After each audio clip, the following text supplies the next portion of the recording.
अच्छा, मग इतका वेळ काय देवपूजा चालली होती वाटतं? आमची देवपूजा अष्टोप्रहर चालूच असते. अगं नागू, त्या टोपल्या इकडे आण ना. अष्टोप्रहर देवपूजा पहा शास्त्री बुवा, केवढा कर्मठ देवभक्त हा. काय सावता, घरात देवाची तीसभर मूर्ती तरी आहे का? म्हणे देवपूजा. आपल्यासारख्या थोर मोठ्यांची सेवा चाकरी, गोरगरिबांचा अनाथ अपंगांचा परामर्श आणि शेतमळ्याची निगा निगराणी हीच आमची देवपूजा. एकूण हा तुझा मळा म्हणजेच माझ्या देवाचा देव्हारा. आणि त्या देवाला म्हसोबाची अडचण व्हायला लागली म्हणून तर यानं त्या म्हसोबाची दूर हकालपट्टी केली.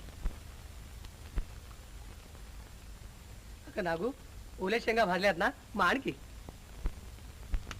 अहो पाटील,